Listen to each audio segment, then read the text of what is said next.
Hey guys, this has really just come into my brain. I just sat doing my makeup and this has literally just like hurtled into my brain with like the speed and velocity of like a high-end car.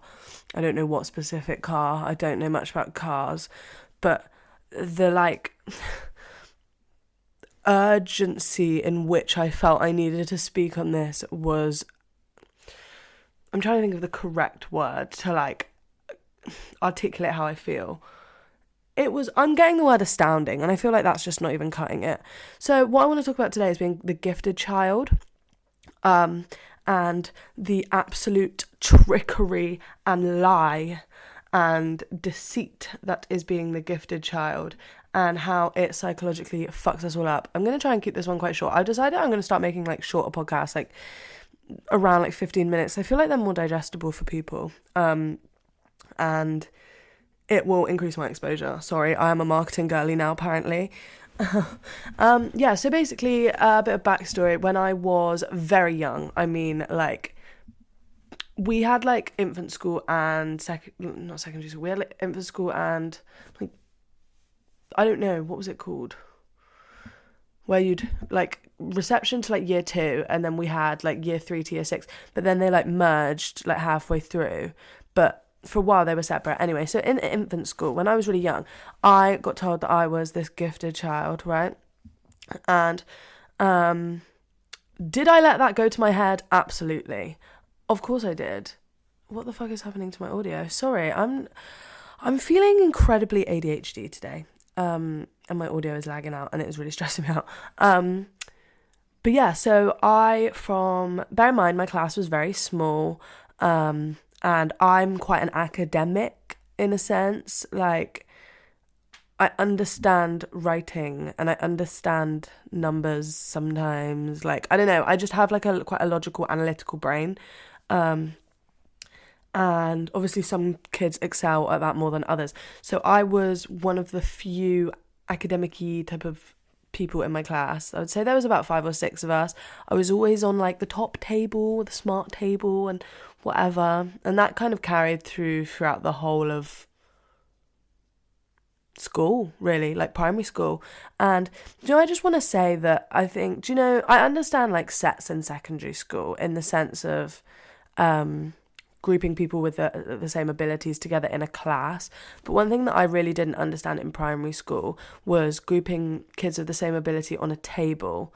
And I understand that they would all have different work to do, but I feel like this just majorly disadvantages children that have sort of lesser developed skill sets, because I would find it's sort of like this thing with upper class elitism type of thing, where it's like, if you're born into that world, you have access. This is a very extreme example, but this is just what's coming to my mind.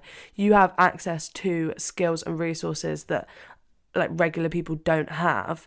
It's the same as this table system. It's a very dumbed down version of the same thing.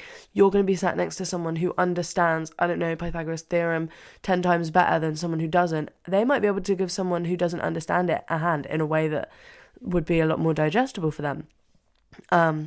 But because we do this like classism, like this is the thing with classism, and I'm not making this a classist podcast, like that's not what this is about, but is that it really does like get ingrained in us young of like, I want to be on the top set, on the top table or whatever, and this idea of the favoritism. If you're the smartest, if you can answer a test, if you're analytical, you will be the favorite. If you have like, I saw this thing once and it was basically saying that school doesn't teach you to be like a good person or be an entrepreneur or be someone who can be successful and be a millionaire and whatever. It teaches you to be a good worker for the like basically the bourgeoisie. Anyone that doesn't know what that is, it's basically got the bourgeoisie and the proletariat. It's like psychological. No, it's not psychological, it's sociological. Can you tell my brain is running at 100 miles an hour today? Bourgeoisie is basically the rich and the proletariat is basically the poor in sociological terms. I am literally like sociology, like what would the word be?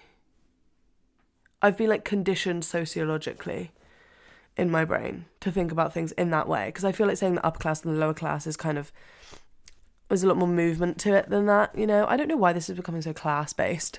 It's not what it's meant to be about.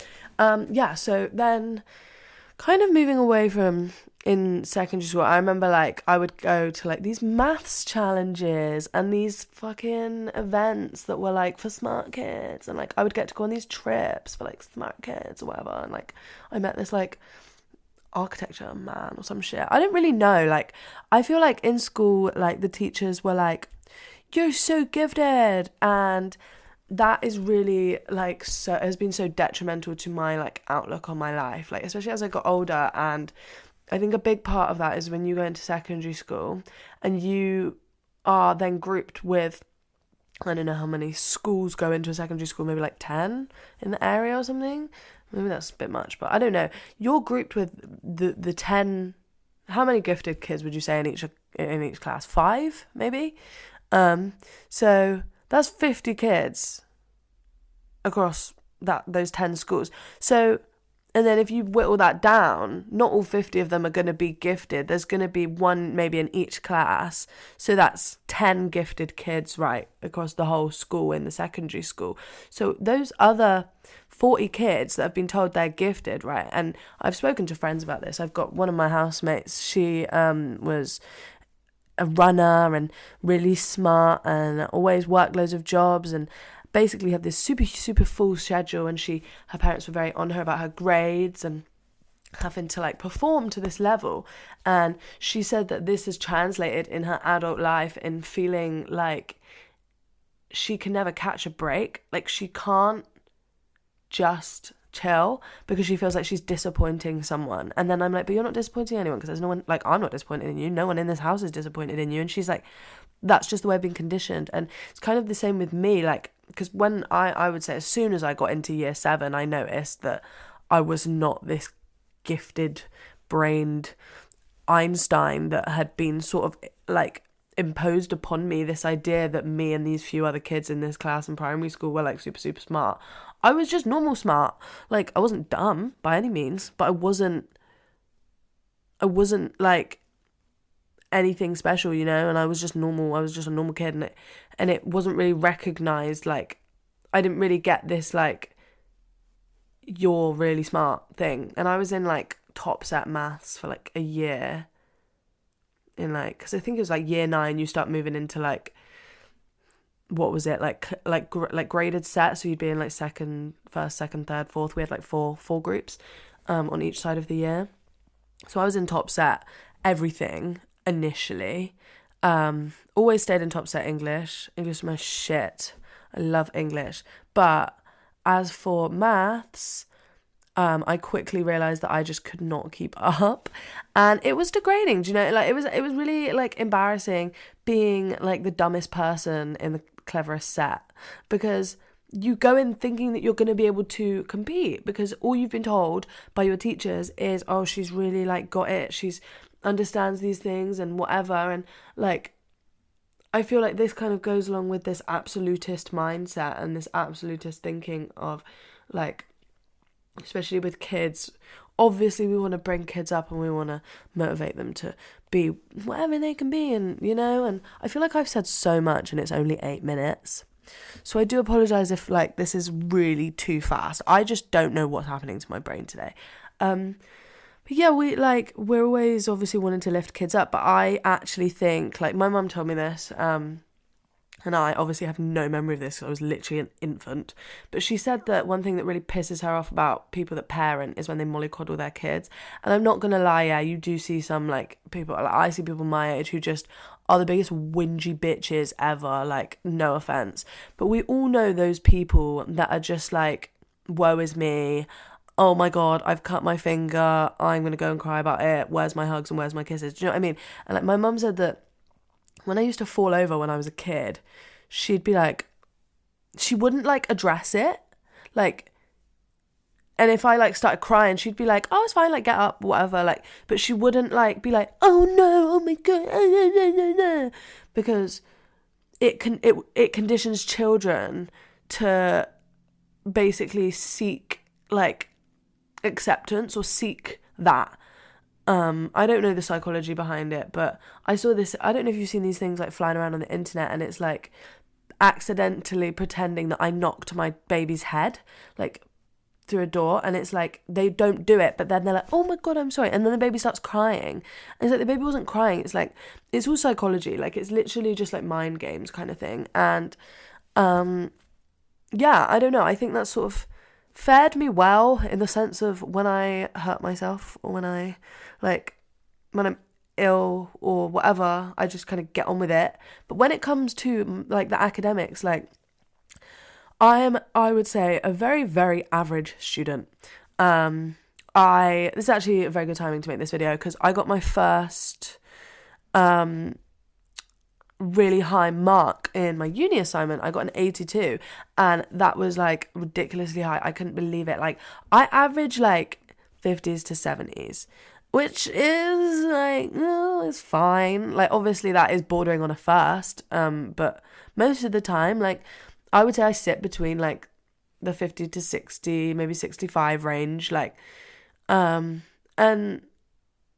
that's kind of how it's been my whole life. I just average a half, and thing is like, I don't really care, because I never grew up, like, my mum was never grade oriented. She never pushed me to get good grades. She never pushed me to do, not never pushed me to do better, that's not the right word, but she was always like, it's okay, like, I know you're doing your best. And I'm not gonna lie, half the time I was not doing my best. I was out until 2 a.m. in the morning, the night before an exam. But like, I'm not doing that now, but it's kind of this thing of, I was never, that fear of disappointment was never instilled in me. Like, that's one thing that I can say I'm very grateful for. Thank you, mother, is she never imposed any disappointment in me based on my grades, which I think so many parents do. And I think it's such a toxic thing to sort of like condition your child with, is this thing of they need to perform, or they need to be a certain way. And I also think schools do this, which is kind of the whole gifted child mindset thing, where they sort of, they obviously know your potential, but they also impose their ideas of what your potential is upon you. And I saw this thing when I was really young, and it stuck with me for literally years. And anytime, like, my cousins are quite young, they're like 10 and 12, and one of them, she's just like me, super academic, but more so, she's like thriving in school, she's super smart. The other one is much more physical, like, I can see him going into like labouring or like farming, like, he's very, like, he's more on the, what is the word for it, it begins with a V, vocation, I don't fucking know. I don't think I want to say vocational, but then I don't know if that's the right word. Like, I feel like he'll be more of like a physical, in a physical industry in the future. And I said to him once, when he was doing really, like, not very well in school and he was really struggling, I was like, you can't judge a fish's ability you can't judge a fish's skill by their ability to climb a tree, like, because that's not what they're made for. And I think this is the thing, and this is kind of a bit of a wider topic that I want to talk about, but what I was saying about how they train you to be good workers, and it instills this thing of you of, if you're not made for that, you will struggle. And I think one thing that I noticed is, as I've gotten older, we are all hardwired to do something different. Like, spiritual beliefs, I believe we all have a path. Like, you can stick to it, you can stray from it, it doesn't matter. But I think we have something that we come to this earth that we are destined to do. That's just my belief system. You don't have to adhere to it.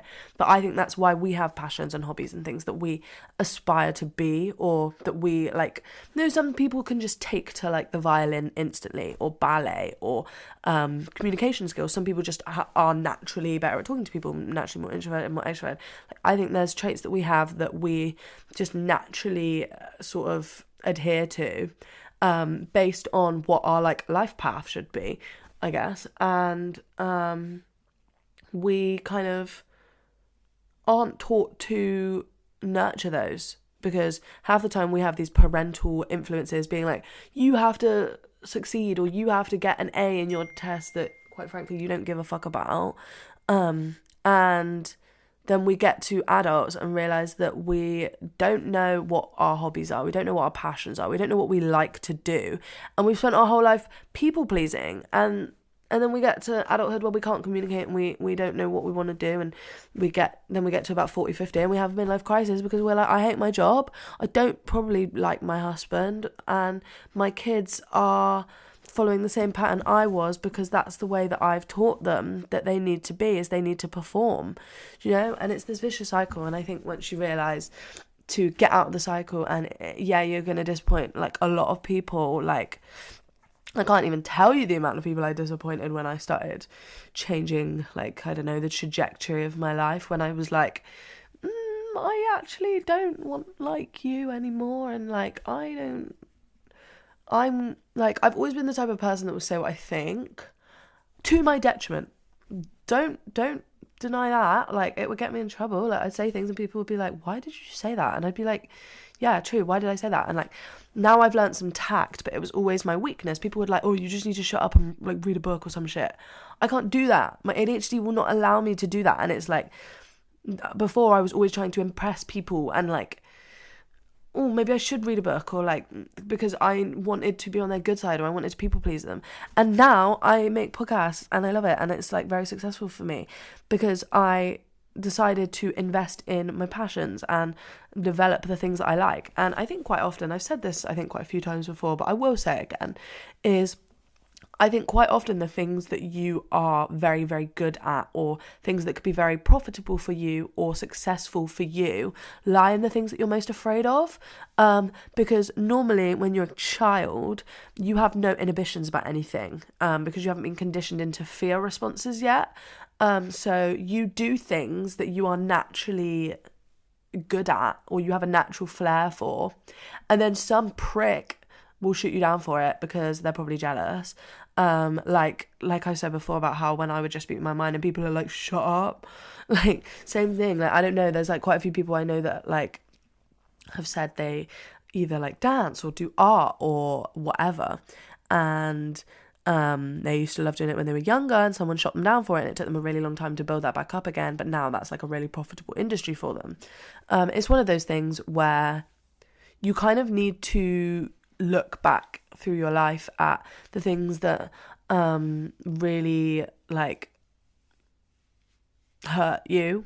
Like, for me, there was a period of my life where I was like, I'm just never going to speak again, and I literally sat in my room mute for like a month, 2 months. Like, don't get me wrong, I spoke, like, but I was so like, everyone hates me, everything I say is wrong, like I'm the worst person in the world, whatever. And like, it took like a long time of me like sort of reconditioning my beliefs about myself and trying to like actually not really like rewire how, like, because I feel like we all have this thing where I can't, it is a construct, it is like a thing that has been studied, but I can't remember what it's called, where we are constantly viewing ourselves through the lens of other people. We love to know what other people think of us. Like, I don't know if anyone has ever done the thing where they've been like, they're obsessed with how people perceive them. I am.